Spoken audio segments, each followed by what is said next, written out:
Hi, my name is Cassie Holbert, and I'm one of the 2024 recipients of the Belmont Inspiration Award.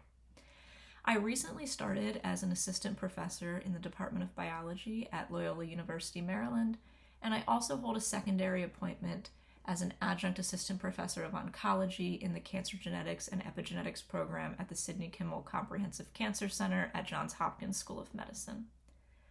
I would first like to thank the Belmont Foundation for their support and recognition of my work, and I would also like to thank my postdoctoral mentors, Dr. Bob Casero and Dr. Tracy Murray Stewart, for their support of me throughout my entire PhD and postdoctoral career. My Inspiration Award project focuses on taking tumors that are traditionally unresponsive to immunotherapy and sensitizing them to immunotherapy through polyamine metabolism modulation. Polyamines, it's okay if you don't know, most people don't, are small polycationic alkylamines. They're protonated at physiological pH. Because they're protonated, they can interact with negatively charged macromolecules. That's going to include DNA, RNA, and many proteins. These interactions kind of inform us about what their cellular processes are, and they do a lot of things. Basically, if you can think of a cellular process, polyamines probably play a role in there somewhere. Some of them are going to include things like chromatin remodeling, the recruitment, development, and activation of immune cells, as well as general cell survival and proliferation. Because of that, many cancers rely on elevated polyamine levels to support their continual growth and survival. And so they kind of get this polyamine addicted phenotype where they need extra polyamines, and they're getting them any way they can through upregulated biosynthesis or through increased transport or a combination of both. My goal is to use that requirement for polyamines as an avenue to treat cancers. So the primary drug that I work with is called ivospemin. It's a polyamine analog. It looks very similar to the natural polyamines, and it kind of tricks the tumor cells into thinking that that's what it is. So the tumor cells take up this polyamine analog thinking it's a natural polyamine. It competes for transport, but then once it gets into the cell, it can't functionally replace the natural polyamines.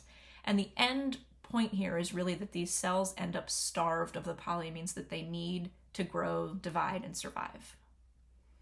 My preliminary work with ivospemin in an ovarian cancer model indicates that it can successfully deplete the polyamine levels within the tumor microenvironment, and it increases survival of mice in a syngeneic ovarian model. My ongoing work is focused on looking at changes in the immune system and the infiltration of immune cells into the tumor microenvironment. So ovarian cancer is notoriously non-responsive to immunotherapy. It has a very immunosuppressive phenotype. There's not a lot of the good guys in there. There's not a lot of pro-inflammatory cells that are found in the microenvironment. And what I've found with this depletion of polyamines, we can increase infiltration of these good guy immune cells, these pro-inflammatory cells, into the tumor microenvironment.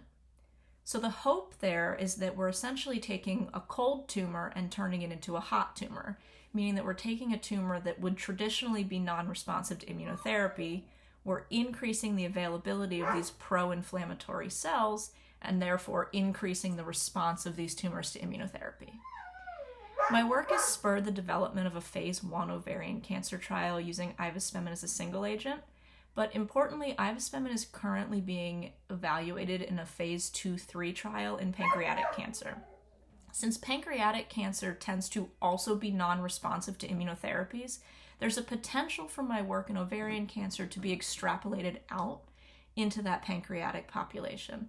That's going to increase reach as well as patient impact with this drug. I would once again like to thank the Belmont Foundation for their support and look forward to continuing the fight against both pancreatic and ovarian cancers. Thank you.